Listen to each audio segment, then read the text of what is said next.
Merci et bonjour, bonsoir à toutes, à tous. Donc on va essayer d'être concise pour, vous transmettre un maximum d'informations. Heu, pour info aussi, le support, qu'on partage à l'écran, est-ce que du coup le support est bien le partage d'écran fonctionne bien? Vous voyez le support? Le support, vous sera, aussi disponible, parce qu'on sait qu'on a beaucoup trop d'informations à vous transmettre en trop peu de temps. Donc s'il y a des diapos qu'on passe un peu rapidement pour pouvoir en montrer un maximum, sachez que vous pourrez les revoir, plus tard, en tout cas. Voilà et ben Du coup, moi, c'est Marine Vaucher, psychomotricienne. voilà et donc Claire Clavel, éducatrice spécialisée. Alors du coup, pour vous rappeler l'essentiel, à savoir sur l'autisme, il était important pour nous de repréciser un peu les bases qui sont que l'autisme n'est pas une maladie, hein. Donc c'est pas quelque chose qui s'attrape ni quelque chose dont on guérit.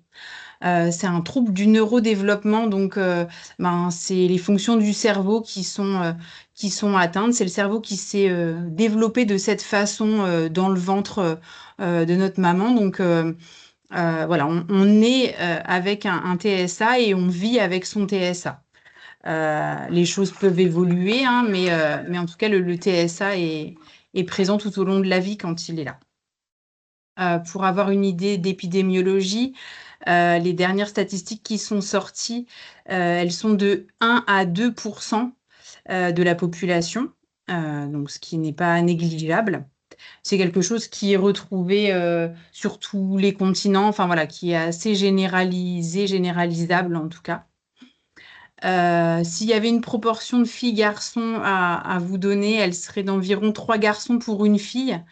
Ces chiffres sont assez, flous quelque part parce que très variables. Si on vous avait fait cette présentation il y a 10 ans, on vous aurait dit qu'il y avait, peut-être 10 garçons pour 1 fille et puis on se rend compte que, en fait, les filles seraient peut-être plus difficiles à diagnostiquer, à repérer, avec de meilleures capacités de camouflage et donc, du coup, plus on arrive à poser les diagnostics, plus, cette proportion, diminue.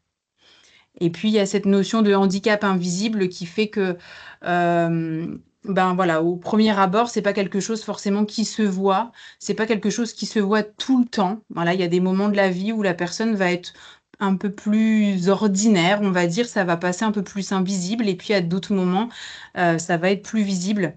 Il y a quelque chose un peu comme ça, de non constant dans comment ça s'exprime, ce qui peut nous donner des fois l'impression que, bon, ben, peut-être, là, elle fait pas l'effort ou là, la dernière fois, ça s'est bien passé, donc cette fois-ci, ça devrait bien se passer. Ben, non, parce que, voilà, l'état interne peut être très variable, et ça se voit pas forcément à l'extérieur. Donc, en tant que professionnel, on a une vigilance importante à avoir, à se dire, que même si ça ne se voit pas, il se passe des choses à l'intérieur qu'il est important de prendre en considération, pour que notamment vos consultations se passent bien.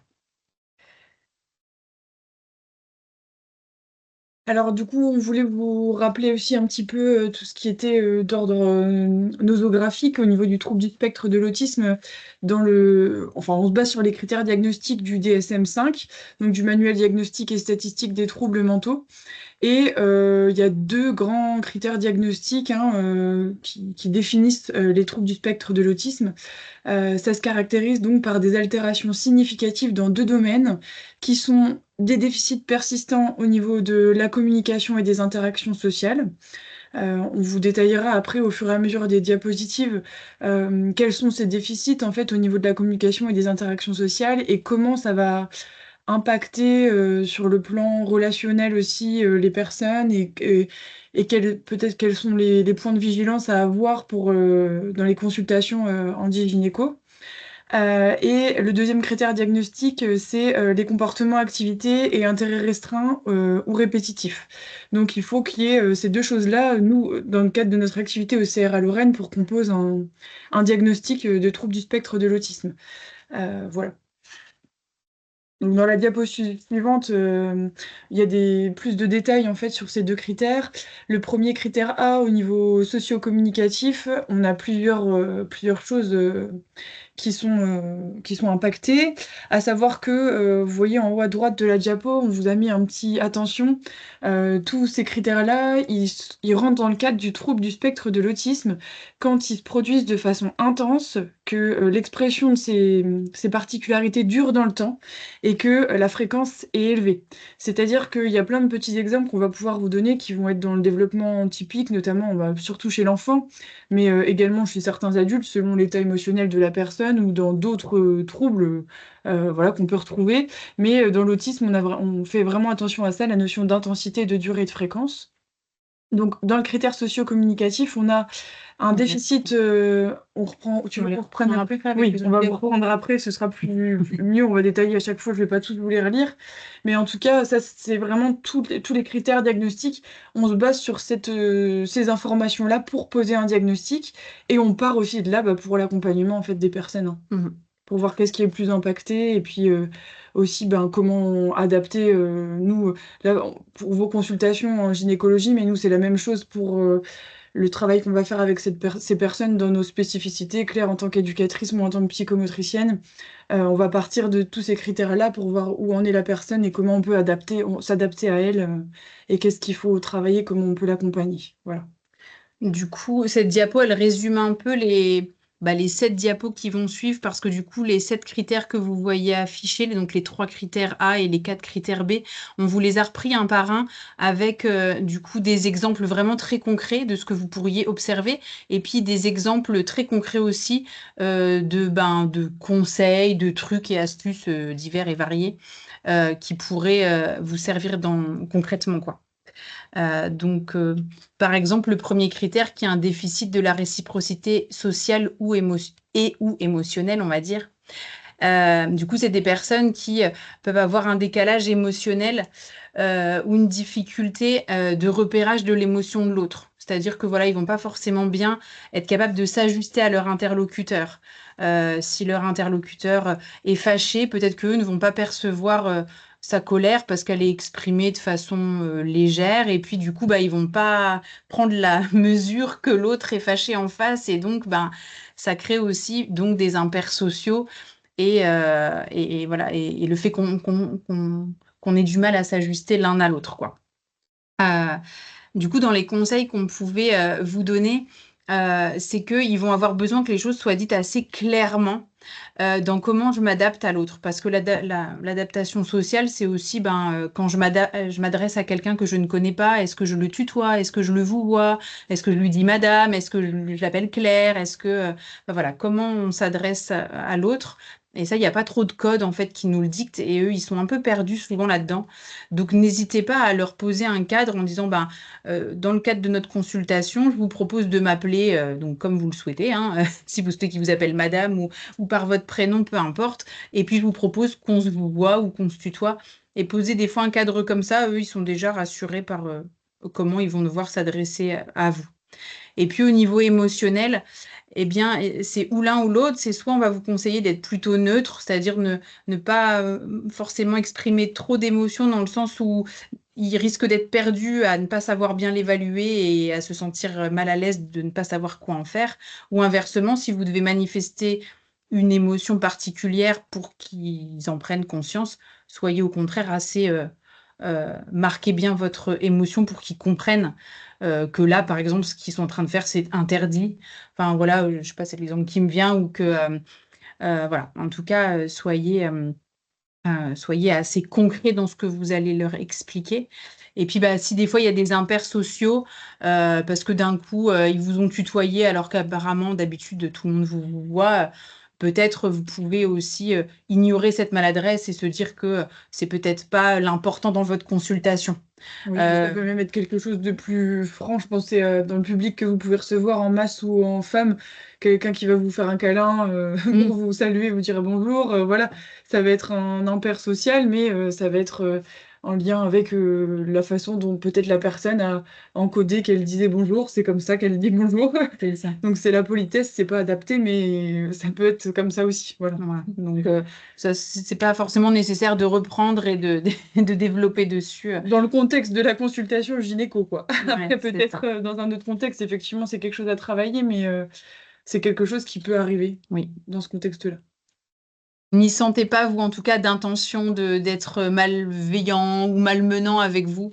Ce sera toujours un impair social de C'est leur ça. part. Il n'y Dans a, les il TSA, y a ouais, tout pas à fait. d'intention de vous mettre mal à l'aise ou quoi. Ils pensent que c'est la bonne chose à faire. Ils se rendent pas Mm. compte, quoi. C'est du coup, Claire, elle vous a pas dit, mais vous avez dû comprendre. Là, on a fait pour chaque petit critère l'explication, en fait, les petites explications, par exemple, de l'entête, quoi.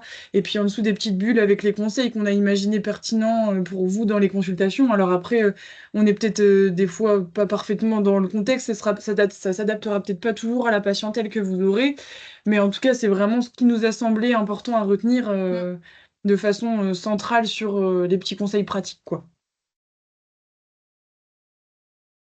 Le deuxième critère, du coup, Vas-y, je te laisse euh, la communication. les comportements de communication non verbaux, donc tout ce qui est non verbal, hein, donc tout ce qui est gestuel, contact visuel, tout ce qui est expression faciale, ils sont pas très bons là-dedans, autant dans le fait de les produire eux-mêmes que de les décoder chez leur interlocuteur. Donc ça peut être des gens qui, effectivement, de manière assez constante et générale, on va dire, qui ont un contact visuel qui peut être mal ajusté, donc soit carrément absent, soit vraiment fuyant, où ils vous regardent mais pas tout le temps, etc. C'est important de le permettre, en tout cas à ces personnes, parce que ça va rajouter de la difficulté à être à l'aise dans votre consultation si vous insistez pour qu'ils vous regardent. Autant il est important qu'ils regardent peut-être une chose que vous voulez leur montrer, si par exemple vous leur montrez un accessoire que vous allez utiliser pour les examiner, que vous leur montrez cet accessoire, ça peut être important de leur dire regardez ceci de façon très explicite. Par contre, qu'ils vous regardent vous dans les yeux, en soi, ça n'a pas de pertinence dans la consultation. C'est pas parce qu'ils vous regardent pas qu'ils vous écoutent pas, et même au contraire. Ils pourront se concentrer bien mieux sur ce que vous dites s'ils n'ont pas à en plus faire l'effort de vous regarder. Au niveau des émotions, on en a déjà parlé un petit peu avant. Leurs émotions, leur expression faciale à eux, effectivement, ce qui est compliqué, c'est que vous n'allez pas forcément toujours bien pouvoir vous fier à ce qu'ils vont ou ce qu'elles vont pouvoir exprimer. Elles pourraient être en train de rire alors qu'elles ont mal. Elles pourraient être en train de n'avoir aucune expression alors qu'elles sont gênées, alors que c'est froid et dérangeant. Donc, n'hésitez pas à questionner de façon très explicite est-ce que je continue? Est-ce que ça va? Est-ce que... voilà, et d'attendre une réponse vraiment oui ou non, parce que voilà, leur expression spontanée sera pas forcément bien raccord avec leur sensation interne. Et ils ont une compréhension aussi du langage au premier degré. Donc tout ce qui est humour, voilà, implicite, les expressions imagées. Si vous leur dites ça va vous faire un mal de chien, par exemple. Bon, j'imagine que c'est pas une expression que vous utilisez, mais je sais pas, c'est la première qui m'est venue. On va jeter un œil. Voilà, je vais Voilà. jeter un œil, voilà, ça peut être des choses qui les angoissent énormément parce qu'elles vont vraiment se demander si vous n'allez pas jeter vraiment un œil. Mm. Et ça peut être extrêmement, extrêmement angoissant, on imagine, si on s'imagine des choses comme ça. Donc, et dans la langue française, on s'en rend pas compte, mais on en dit à longueur de temps des expressions imagées comme ça, de second degré.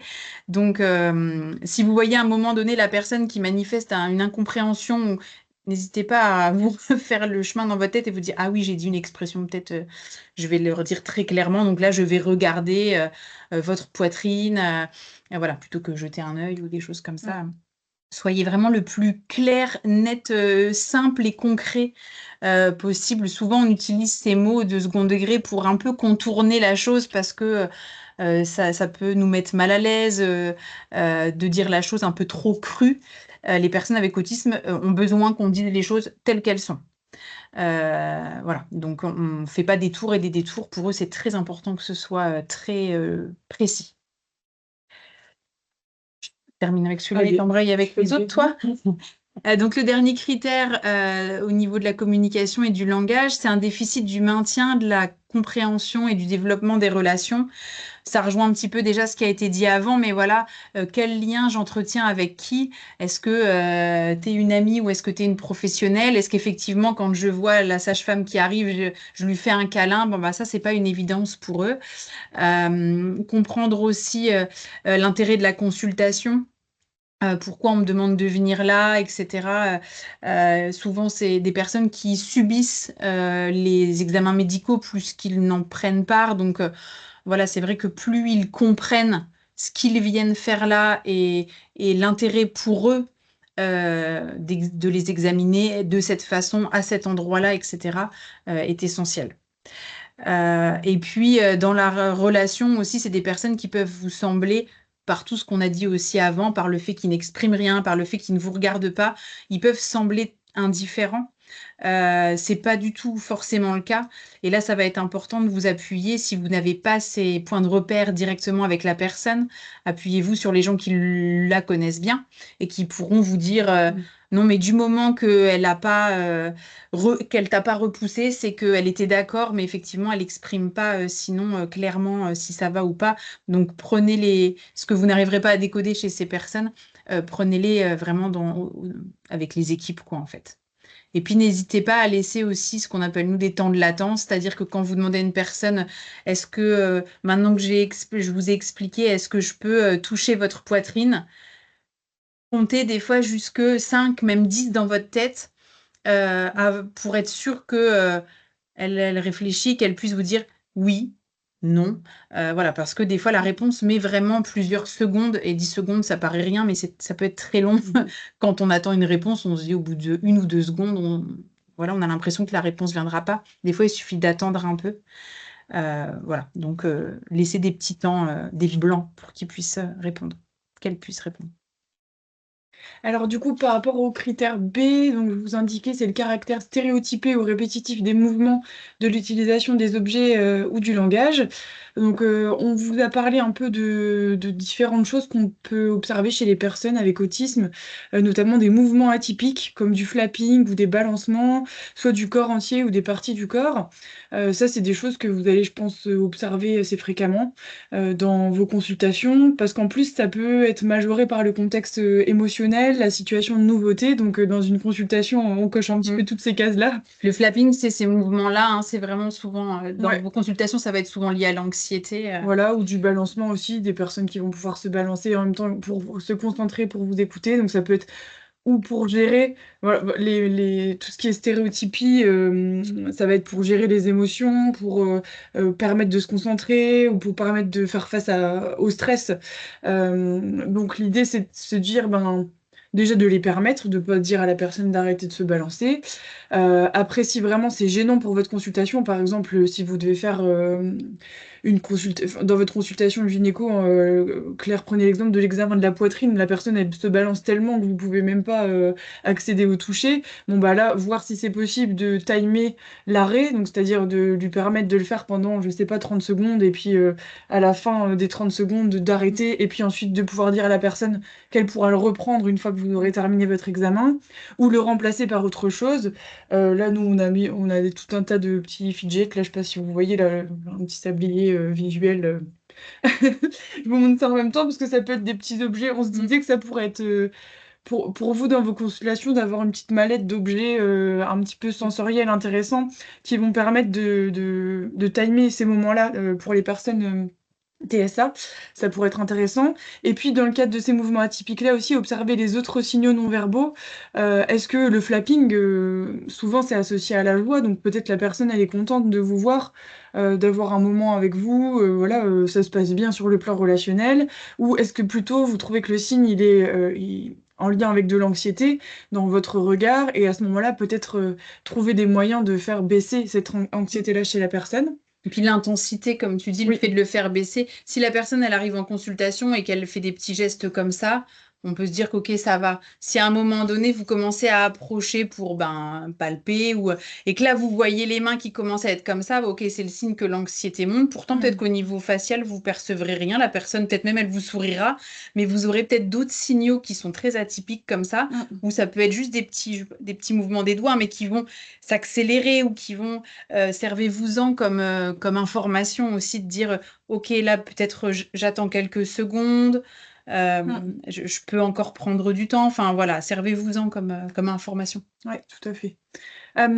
Par rapport aux stéréotypies, il y a aussi donc l'utilisation stéréotypique d'objets avec des alignements, des observations un petit peu atypiques, des personnes qui vont mettre très près des yeux des objets, voilà, des rituels, des choses qu'elles vont faire tout le temps, par exemple entrer dans la pièce dans laquelle vous allez faire votre consultation et puis ben en fait devoir, je sais pas, aller à un coin, un autre, puis ensuite s'asseoir, ou ce genre de choses qui peut permettre en fait à la personne d'être disponible pour la consultation, des besoins qui vous apparaissent excessifs. Donc c'est pareil, les paramètres, et ça peut aussi être un support de motivation.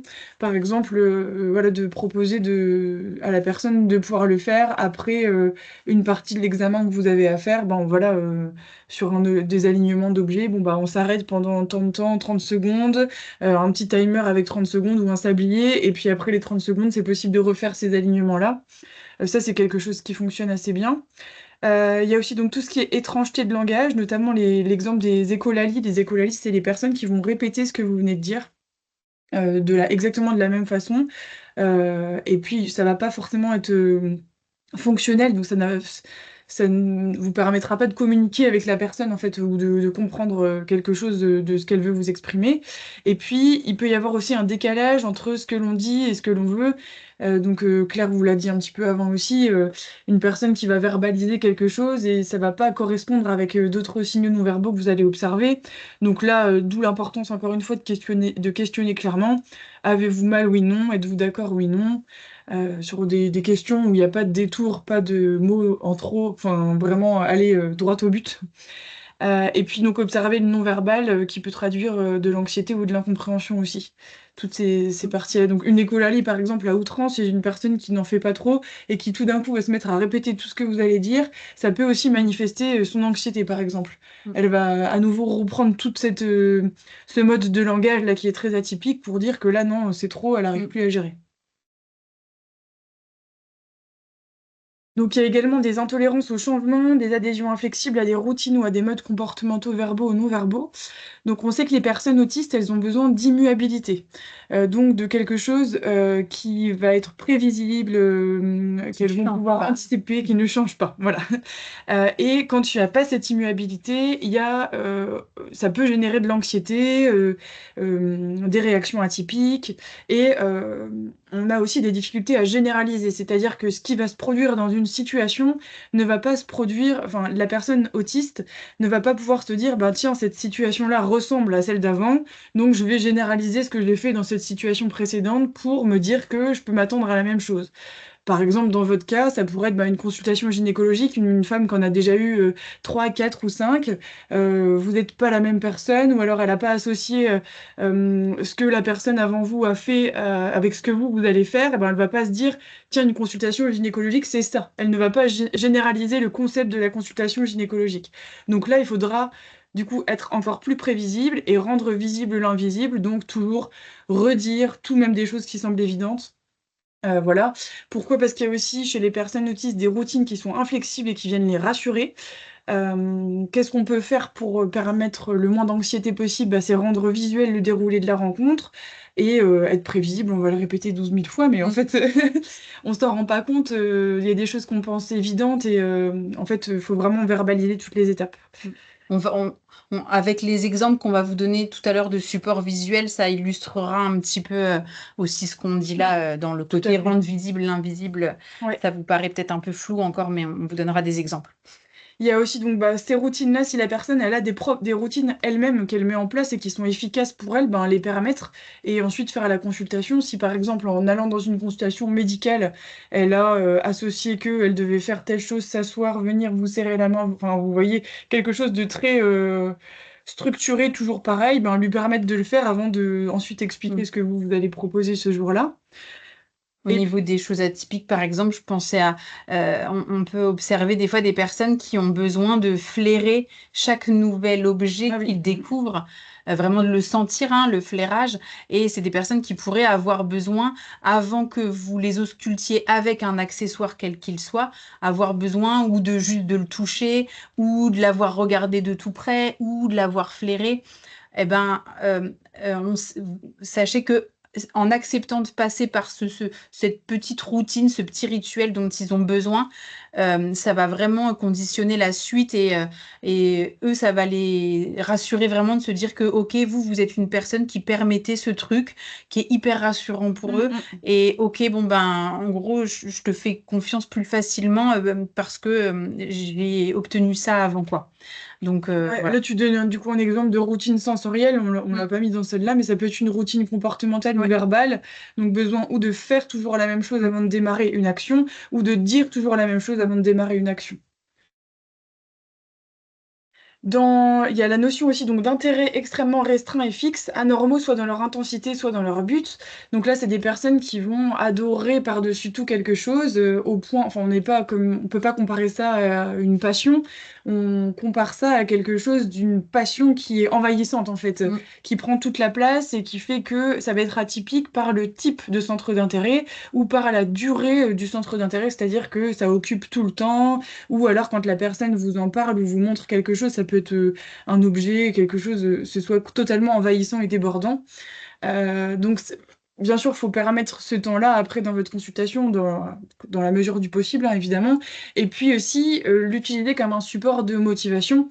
Nous, c'est quelque chose qu'on utilise beaucoup ici au CRA, c'est-à-dire quand une personne a un centre d'intérêt et qu'on voit qu'on n'arrive pas, ou par des difficultés de compréhension, ou de motivation, ou d'intérêt par rapport à ce qu'on va proposer comme activité, ben, on va utiliser le centre d'intérêt de la personne pour imager ce qu'on va faire, voilà, on est créatif pour Mm. le proposer un temps d'échange sur ce centre d'intérêt ou regarder ensemble quelque chose, ou alors on imprime des trucs qu'on trouve sur l'ordinateur. Enfin, je sais pas, il y a plein d'exemples pour faire du lien. En fait, c'est une forme d'entrée en relation avec une personne autiste aussi, parce que le centre d'intérêt, on va pouvoir peut-être avoir plus d'attention Mm. partagée sur ce même sujet. Et puis c'est vraiment quelque chose qui est ressourçant et Mm. extrêmement, extrêmement plaisant pour eux. Et donc, du coup, dans un moment où il pourrait être stressé, pas à l'aise, etc., bah, c'est un super support. Si on sait que sa passion, c'est, je dis n'importe quoi, moi, les licornes, et ben, commencer à parler de licornes tout en, ben, justement, en faisant une palpation qu'on a expliqué Mm. avant, bien sûr, tout ça, mais du coup, et ben, elle sera tellement heureuse de pouvoir nous parler de ces licornes et du Mm. dernier livre de licornes qu'elle a découvert avec des super photos passionnantes, etc. Et que tout sera plus détendu pour elle. Voilà. Et puis, ou alors arriver avec un badge licorne sur la blouse, parce que les pros de la structure nous ont dit que dès qu'on avait un truc licorne sur nous, tout de suite, la relation se faisait hyper plus facilement et qu'elle était tout de suite plus détendue. Enfin, voilà, c'est des petits trucs et astuces des fois Qui euh, paraissent pas grand-chose, mais qui changent vraiment la donne ouais, sur le plan relationnel. qui vous amène à aller un pas vers eux Ouais, et tout à puis fait. c'est un pas gagnant, quoi. Enfin, l'intérêt restreint, c'est quelque chose Puis de... ça marche quand même Ouais, dans un grand pourcentage des cas. mm, c'est Voilà. ça. Donc ça va être le sujet dont elle parle, un objet qu'elle convoite ou une couleur qu'elle adore aussi, ça Mm. peut être ça. Alors ensuite, donc il y a la partie sensorielle. On constate que chez les personnes autistes, il y a une hyper ou une réactivité, pardon, aux stimulations sensorielles ou un intérêt inhabituel pour des aspects sensoriels de l'environnement. Donc ça se manifeste de plusieurs façons, mais ça, je pense que c'est très important que vous ayez bien en tête que les personnes autistes ont un traitement de l'information sensorielle différent des personnes non autistes, hein. Dans la grande majorité des cas, dans les études, on est à plus de 90%, les dernières là, sur des particularités sensorielles. C'est vraiment pas forcément dans l'organe sensoriel, c'est dans la façon dont le cerveau va traiter l'information et comment il va y réagir. Donc ça va se manifester par des recherches sensorielles, des évitements de sensations, des difficultés de décodage des sensations ou des réactivités paradoxales, donc ou quand on a quelque chose à la fois d'une hyporéactivité et d'une hyperréactivité en même temps. Par exemple, une personne qui serait très sensible au bruit, mais qui ferait énormément de bruit elle-même. Que vous trouverez voilà, une personne qui va faire beaucoup de bruit, mais le bruit de quelque chose dans le couloir va complètement la parasiter et vous n'allez plus pouvoir avoir son attention. Donc, dans les recherches sensorielles, ça peut être avec des objets, avec son corps, avec soi ou avec l'autre. Donc, permettre d'explorer quand c'est possible, bien évidemment, dans le cadre de la consultation. On vous a indiqué aussi paramètre une tenue surprenante, hein, parce que des fois, voilà, ça peut passer par un vêtement, ça peut passer par quelque chose Des sur la lunettes de tête, des soleil. lunettes de soleil, un objet très près des yeux. Voilà, tout ça, c'est des recherches sensorielles. Et l'objectif aussi du sensoriel, c'est de viser un peu à une homéostasie du système, donc c'est-à-dire que tout se passe bien sur le plan sensoriel, qu'il y ait un équilibre entre l'hyporéactivité et l'hyperréactivité pour que la personne elle soit dans un état de vigilance optimal en fait, pour lui permettre d'être bien présente là avec vous pendant la consultation. Donc ça va être aussi permettre une installation adéquate dans le cadre de la consultation, hein. La personne, je pense, on peut tout imaginer après, selon les endroits où vous allez consulter. Effectivement, les équipes vous diront aussi qu'est-ce qui est Mm. bien pour les personnes. Dans l'évitement de certaines sensations, l'idée, ça va être quand même d'épurer l'espace, d'avoir par exemple des placards fermés, pas trop de choses à disposition, parce que plus il va y avoir d'informations visuelles, plus l'attention de la personne autiste va se disperser. Être prévisible avec des photos, par exemple, ça peut être intéressant d'avoir une petite photo de vous que la personne elle peut avoir avant la consultation. Et puis, bah, bien sûr, tenir compte des informations transmises par l'équipe, parce que ça, on vous dira bah, si la personne, je sais pas, elle a besoin d'un casque anti-bruit pour la consultation, parce que vraiment, sinon, elle peut pas écouter votre voix si elle entend les bruits de l'environnement. C'est impossible de se concentrer sur ce que vous allez lui dire. À ce moment-là, bah, permettre ça. Dans la difficulté de décodage de leurs sensations, donc là, il y a vraiment, dans une consultation gynécologique, sur le plan sensoriel, ça peut amener beaucoup d'informations, hein, et on peut avoir un décalage entre ce qu'on pourrait attendre que la personne perçoive et ce qu'elle va percevoir et ce qu'elle va manifester. Donc ça peut être vraiment de rendre prévisible les modifications par le verbal, donc par la lumière, par exemple, vous allez devoir éclairer pendant la consultation d'une certaine façon, tel objet va être froid, vos mains sont froides, votre main est chaude, enfin j'en sais rien, prévenir en fait Mm. à l'avance. Quand vous allez vous déplacer dans la pièce, dire je me lève à tel endroit chercher, je sais pas, tel objet. Ça aussi, c'est toutes des choses sur le plan sensoriel qui vont permettre à la personne d'avoir un traitement de l'information sensorielle adéquate en fait. Et observer donc le langage non verbal, pas forcément par les signes comme on vous a dit avant que vous imaginez habituellement, mais ça peut être aussi par les mouvements stéréotypés, par les balancements. Si Mm. la personne elle se balance plus, bah, peut-être qu'il y a quelque chose au niveau sensoriel qui a été ou trop ou pas assez. Voilà. L'idée, c'est d'être aussi donc vigilant et non interprétatif, hein. C'est pas parce que eux sont bruyants qu'ils supportent les bruits d'autrui. C'est pas aussi parce qu'ils vont venir vous toucher ou être dans le contact eux-mêmes tactile qu'ils vont accepter le vôtre. Voilà. Au niveau sensoriel, on a vraiment alors, il y a la logique des troubles du spectre de l'autisme, en fait, qui n'est pas la logique qu'on peut appliquer forcément aux personnes neurotypiques. On imaginerait une forme de logique qui n'est pas vraiment celle-là. C'est en lisant les personnes autistes qui témoignent qu'on comprend bien ce qui se passe dans leur corps. On peut, Mm. voilà, c'est quand même un fonctionnement assez particulier.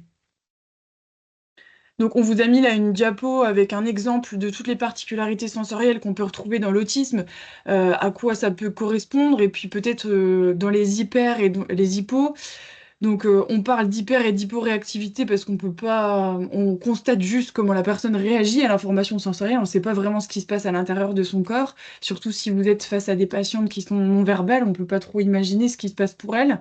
Donc là, il y a plein d'exemples. On va pas tous vous les citer parce qu'on va manquer de temps. Mais si on prend par exemple le système tactile en exemple, qui m'apparaît intéressant pour la consultation gynéco, ben voilà, dans l'hyper, on peut avoir des personnes qui vont pas aimer être touchées, qui vont pas aimer la sensation de l'eau, de la douche, le brossage des dents, la sensibilité au froid ou à la douleur, tout ce qui est texture des aliments, des vêtements qui vont être douloureux. Donc c'est pareil, c'est des petites choses, par exemple, si vous faites une échographie, le gel de l'échographie, enfin, je donne des exemples Mm. qui me viennent là, ou le papier. Euh, jetable, vous savez, qui est sur les sièges que vous mettez, voilà, tout ce genre de choses qui, si sensoriellement c'est très compliqué, ben, est-ce qu'on peut pas imaginer une adaptation, par exemple mettre une serviette éponge pour cette consultation, si vous savez que la personne, elle tolère pas ces papiers-là jetables, voilà, c'est toutes des petites choses au niveau sensoriel qui vont vous aider dans la consultation après avec vos patientes. Au niveau hypo, bah, ça va être des personnes qui vont aimer les pressions fortes, les vêtements serrés, être ensevelies. Donc c'est pareil, globalement quand même, les personnes autistes apprécient un toucher plutôt ferme et pas un Mm. contact superficiel sur la peau. Donc si vous, c'est pareil, si vous devez palper de façon superficielle, bah, bien sûr pour la consultation, il faut le faire, mais c'est toujours bien de bien prévenir parce que c'est pas quelque chose qui est agréable. Et puis peut-être je sais pas, de proposer un contact assez ferme si vous posez votre main quelque Mm. part au niveau du corps de la personne. Tout ce qui est effleurement, qu'on peut penser être un geste agréable, ne l'est souvent pas pour les Mm. personnes autistes. Voilà, pour tout ce qui est système tactile. Et enseveli, alors le terme il fait bizarre, mais ça peut être des personnes qui pourraient avoir besoin d'avoir une couverture lestée sur elles, par Mm. exemple, pendant que vous les Du poids. examinez. Ouais. Voilà, qui pourraient effectivement, enfin, qui globalement aiment bien avoir Mm. quelque chose soit de contention, genre des vêtements très serrés ou alors du poids, enfin voilà, donc c'est des choses qui peuvent être, pour ça dont on parlait tout à Ouais, l'heure. et qui peuvent les rendre Ouais, disponibles pour ce que oui. vous avez à faire dans la consultation, en fait. Mm. C'est se dire, bah, on propose telle chose sur le plan sensoriel pour que le reste soit possible Mm. aussi. Voilà, après, sur tous les autres systèmes sensoriels, globalement, tout ce qui est vu, oui, où il faudrait y faire attention aussi par rapport aux lumières vives, aux flashs, voilà, le regard, donc Claire vous en a déjà parlé, ou au contraire, l'attrait pour la lumière, agiter ses doigts ou ses objets devant les yeux, fixer les gens ou les objets. On peut avoir des gens qui fixent, en fait, ça les aide sur le plan sensoriel d'aller fixer. Ça leur fait du bien peut-être pour réguler leur particularité sensorielle en fait. Voilà, par rapport à tout ça. Et pareil au niveau des bruits, si vous pouvez prévenir à l'avance qu'est-ce qui fait du bruit et qu'est-ce qui fait pas du bruit, c'est toujours quelque chose de précieux en fait, je pense, Mm. pour les personnes TSA. D'avoir par exemple, je sais pas, moi j'ai vraiment le bruit, le truc, peut-être ça n'existe plus, mais j'ai ça en tête du plateau en métallique sur lequel on pose des accessoires également Mm. métalliques. Et rien que le fait qu'on ait bougé un petit peu un ustensile ou qu'on en prenne un, qu'on en repose un, des fois c'est ces petits bruits qui sont très agressants pour eux. Donc est-ce que dans ce plateau métallique, il peut y avoir justement une petite serviette, un petit Mm. truc qui atténue ces bruits, qui les étouffe un peu? Parce que juste ce petit bruit-là peut embarquer la personne sensoriellement et vous la perdez et du coup elle est plus disponible avec vous. Donc voilà, c'est des petites choses assez importantes et assez Oui, générales comme. ouais, tout à fait. Vas-y. En army, bah, c'est un peu. Alors là, on arrive un peu à toutes les diapos qui résument un peu des choses qu'on a dit déjà, mais c'est vrai qu'on le redit parce que c'est l'essentiel. C'est que tous ces comportements, ils ont vraiment une fonction pour la personne. Aucun des comportements que vous pourrez voir ne sera dirigé contre vous ou pour vous embêter, même si des fois ça peut être la sensation que vous aurez, hein, parce que vous allez vous dire mais elle coopère pas, elle veut pas, mais en fait c'est si elle le fait, c'est qu'elle ne peut pas faire autrement, c'est que c'est le meilleur moyen qu'elle a trouvé de se faire comprendre ou d'exprimer son mal-être ou enfin voilà. Donc s'il y a un comportement qui nous semble, enfin qui pose souci, soit à nous directement, soit à la consultation en soi, c'est que il y a un truc qu'il faut qu'on réussisse à adapter un peu mieux. Donc voilà, soit par vous-même parce que ben, vous connaissez quand même un peu cette personne, puis que vous testez un truc, bam, ça marche, super. Soit ben, appuyez-vous sur les personnes qu'il y a autour. Donc là, dans le cadre en gynéco, ça va principalement être d'autres pros. Mais voilà, ces personnes vont pouvoir vous renseigner sur ce qu'elle apprécie, ce qu'elle apprécie pas, ce qui est agréable, désagréable pour elle, quel est son mode de communication. Est-ce qu'elle a habituellement des pictos? Est-ce qu'elle a une tablette? Est-ce que c'est avec son téléphone qu'elle tape un texte et qu'elle montre? Enfin, j'en sais rien. Et comment on peut s'en servir dans la consultation pour que ben, tout ce qu'on connaît d'elle et de positif puisse être utilisé pour poser votre consultation dans les meilleures conditions. Et puis, on l'a redit aussi, mais attention à la surcharge quand on commence à cumuler de la sensorialité qui est pas trop bien, dont on n'a pas réussi à bien tenir compte. Nous, on a fourni beaucoup d'infos parce que ben, faut quand même qu'on lui explique.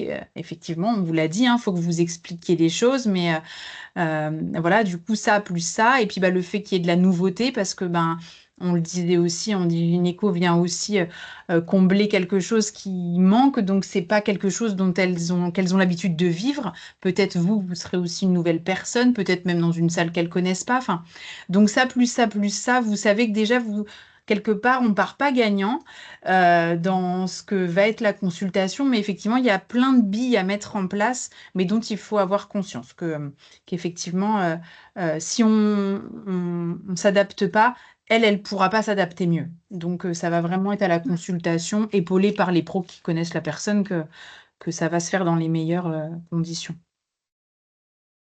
Tout à fait. On voulait remettre un petit peu cette idée de... enfin, voilà, le langage premier de la personne avec TSA, c'est le langage non verbal et visuel. Et on peut se dire que notre mission dans l'accompagnement des personnes autistes, c'est rendre visible l'invisible.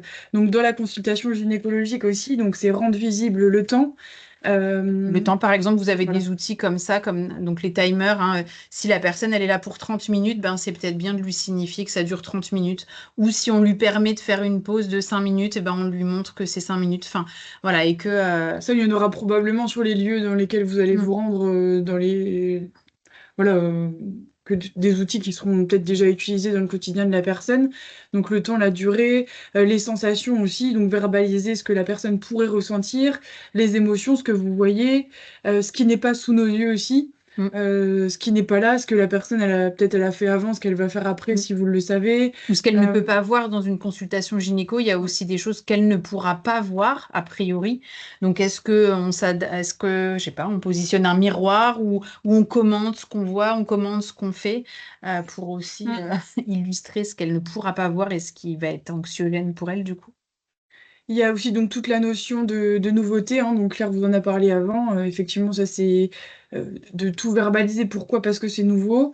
Les personnes qui sont absentes aussi, qui sont pas Si là, vous remplacez ouais, quelqu'un, par si exemple. voilà, si Les sous-entendus, éviter au maximum oui, le second degré voilà, quoi. d'en utiliser. Et puis ce qui va se passer après aussi pour la personne, voilà. Ça c'est toutes des choses qui, si on peut les rendre visibles, ben on essaye de le faire au maximum. Et donc, pour les rendre visibles, il y a des supports visuels. Alors, il n'y a pas de méthode unique, on ne va pas vous dire appliquez ça, mais après, c'est à vous de voir ce qui vous parle à vous, ou ce qui est déjà mis en place pour la personne et ce que vous pouvez utiliser. Alors, il n'y a pas besoin que ce soit des choses hyper esthétiques avec plein de petites fleurs et de petites couleurs, même si nous, on trouve ça souvent plus fun. Il faut que ce soit explicite. Et l'exemple, c'est les panneaux routiers. En gros, s'il y avait plein de déco tout autour de chaque nom de village, des fois, on ne saurait pas c'est quoi l'info pertinente sur le panneau. Faut que ce soit juste qu'on sache sur quoi c'est quoi l'info. Et on vous a donc mis le lien du site Santé BD, qui est vraiment une grande ressource de laquelle on a extrait, par exemple, ces différents supports visuels. Je ne sais pas si vous voyez ma souris, mais du coup, tout en haut à gauche, on a fabriqué, nous, un séquentiel.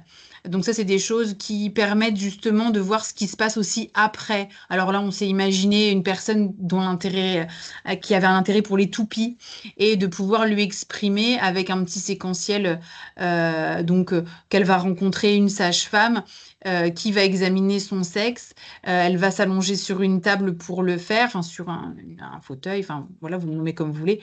Et puis ensuite, elle pourra, j'ai plus voilà. Retrouver ses Elle toupies. pourra retrouver ses toupies. Ça lui permet de voir qu'il y a un après, c'est pas juste un instant, on ne sait pas combien de temps il va durer, qu'est-ce qui va se passer, etc.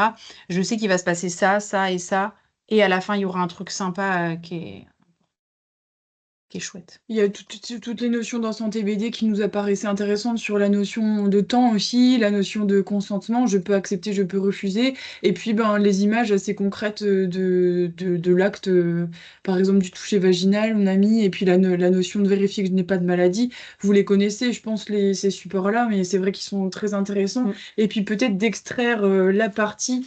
je crois qu'on l'avait dit quand on était venu dans la formation, mais c'est important pour que les personnes qui n'y étaient pas, la consultation, elle peut être découpable en plusieurs fois. On parlait de la surcharge d'informations, mais parce que c'est vrai que si on imagine avec une personne autiste pouvoir faire, je sais pas, une explication de la contraception, un examen, un toucher vaginal et un examen de la poitrine sur une même consultation, en fait, peut-être que c'est beaucoup trop pour une personne, alors peut-être que ce sera pas du tout pour une autre personne, mais l'idée c'est de se dire, bon bah voilà, peut-être je peux présenter telle petite BD aujourd'hui, faire telle chose, et puis la prochaine fois que je reviens, on fait la suite, enfin si c'est pas urgent bien sûr, hein. Mais il y a cette notion-là qui est quand même importante pour les personnes TSA parce qu'il y a du temps de latence, parce qu'il y a besoin de comprendre et parce qu'il y a un risque de surcharge sensorielle et d'information très élevé. Et ces petites BD, l'idéal, après, parce qu'elles sont sur ordinateur, mais ça peut être aussi pour certaines, notamment, je vois celle tout en haut à droite avec le je suis d'accord ou je refuse. Ça peut être de l'imprimer et que même vous l'ayez et que la personne l'ait en main. Et qu'elle puisse se dire que oui, à n'importe quel moment, quand vous lui dites un truc, vous pouvez dire oui, vous pouvez dire non. L'examen, pendant que vous lui faites, si vous lui avez montré la petite image du toucher vaginal, ça peut être que cette petite diapo, elle l'est dans la main et que pendant que vous lui faites l'examen, elle peut s'appuyer sur ce support visuel puisqu'elle, elle ne voit pas ce qui se passe. Et ça la rassurera aussi. Donc, ça peut être des supports intéressants. Et puis voilà, la dernière, on l'a trouvée aussi assez sympa dans le sens de, ouais, ça va peut-être être un peu désagréable, mais ça ne dure qu'un temps. Et il y a une fin à ça aussi. C'est important pour eux de le savoir. Euh, on va peut-être passer sur ça parce que du coup, on voulait essayer de garder quand même au moins 10 minutes avec vous pour répondre à quelques questions. On vous a remis des diapos qui résument un petit peu tout ce qu'on vient de dire dans leurs difficultés, leurs besoins spécifiques, dans leurs forces aussi. Voilà, on parle peu et on montre beaucoup. Donc, quand on doit exprimer verbalement, la consigne doit être très très brève. Et par contre, on montre des supports. Et puis voilà, l'essentiel aussi à retenir avec les principales les besoins de la personne. Toutes des choses qu'on a déjà dit avant. Et puis à la fin du diapo, on vous a mis aussi Les ressources. les ressources. On ne l'a pas remis là. Mais c'est pas Mais grave. ce ne sera pas cette diapo parce que sur celle qu'on a refaite, On vous a rajouté le mail, notre mail. du CRA. Voilà. Avec également des ressources bibliographiques si ça vous intéresse, à la fois vidéo et livres, voilà, Voilà. qui Et seront dans le support. voilà, il y aura tout ça qui sera pour vous. Voilà. Je ne sais pas si on a le temps de prendre quelques questions ou Ah, si à oui, travers le chat, si là, il y en voilà. a. J'ai pas ouvert la conversation du coup. Mm. Déjà, merci beaucoup, Claire et Marine, d'avoir pris le temps, cette heure pour représenter un petit peu le TSA dans la gynécologie. Alors, sur le chat, il n'y a pas de questions. On vous remercie. On vous dit que la présentation est très Oui, intéressante et on est très en train de le lire, concrète. ça y est, on a pu Voilà. l'afficher. Merci. Alors, est-ce que une personne aurait une question? On a un petit peu le temps, si vous voulez.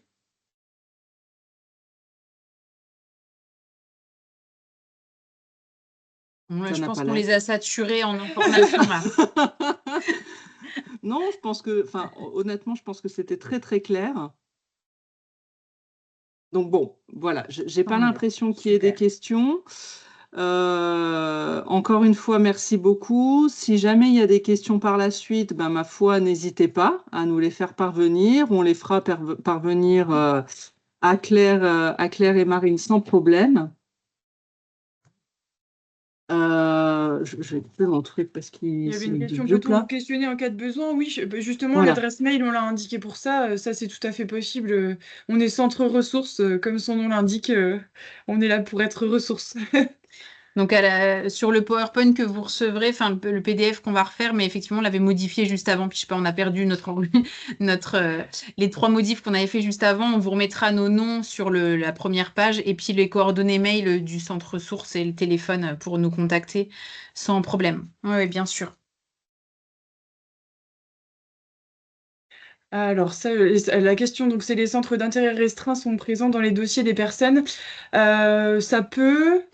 C'est possible. Pas spécialement, mais en demandant en général. Sinon, quand vous arrivez, vous pouvez demander c'est quoi, qu'est-ce qui l'intéresse, qu'est-ce qu'elle aime bien, est-ce qu'il y a une couleur, un objet, un sujet qu'elle adore.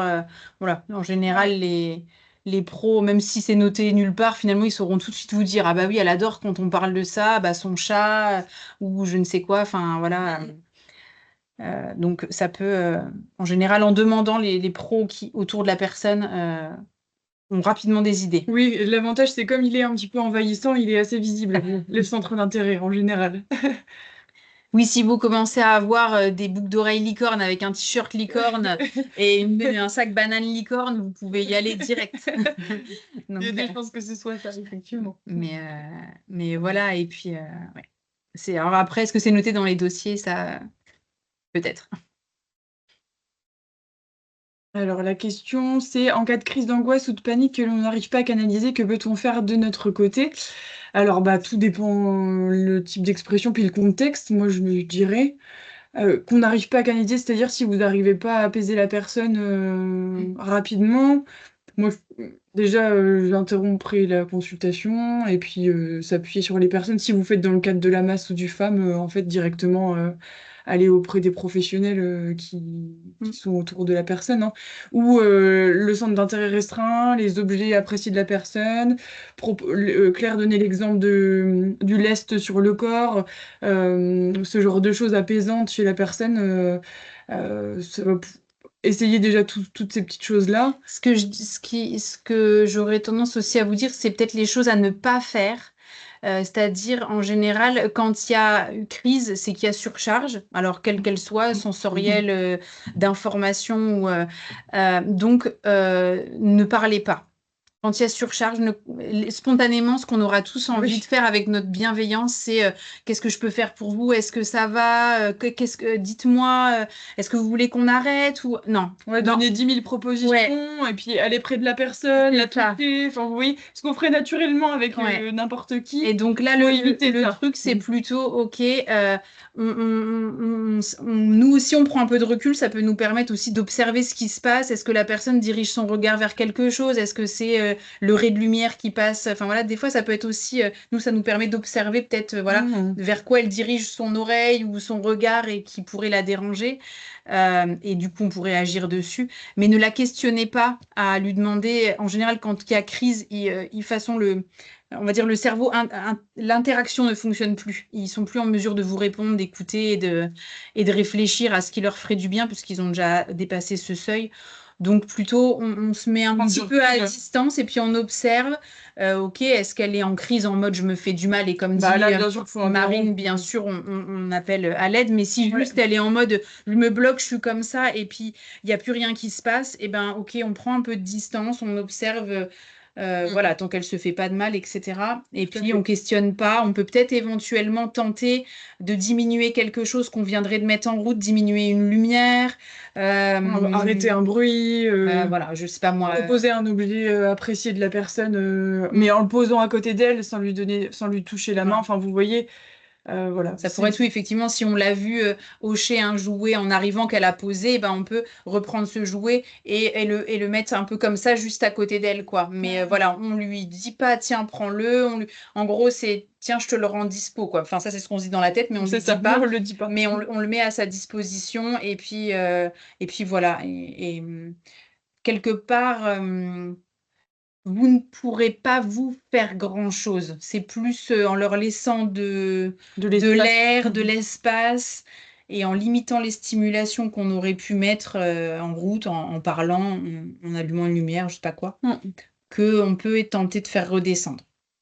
Voilà. Je sais pas si ça répond, mais c'est un peu les conseils un peu de base à avoir.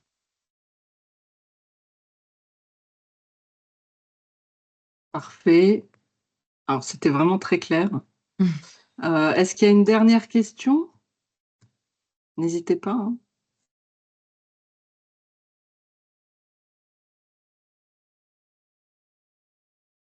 Bon, ça n'a pas l'air. Donc effectivement, hein, si vous avez d'autres questions, donc soit effectivement vous envoyez un mail directement au CRA. Alors, un spéculum métal ou plastique? Moi, j'ai envie de dire, ça dépend. Ouais, c'est. Les particularités sensorielles, si on avait un profil sensoriel typique du TSA, ce serait parfait, on aurait plein d'idées à transmettre. J'aurais presque envie de dire, dans la mesure du possible, est-ce que ça peut être proposé à la personne aussi elle-même? Parce qu'il y en a qui vont effectivement préférer le côté très froid du spéculum qu'elles vont bien sentir, et ce sera peut-être plus concret pour elles. D'autres, au contraire, ça va être trop fort comme sensation, donc elles vont préférer le plastique.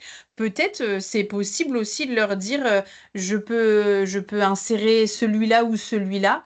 Est-ce que, et puis la laisser, le toucher, le regarder, enfin c'est surtout le toucher. Vous prenez des trucs tests, quoi, des outils pas stériles, mais qui sont les mêmes que vous allez, si vous avez la possibilité de faire ça, parce que voilà, effectivement, il faut cette notion-là de pas toucher ce qui va être utilisé après pour la consultation, mais d'en avoir 2 que vous pouvez garder comme ça à proposer, à manipuler aux personnes, si c'est possible, j'en sais rien. Oui.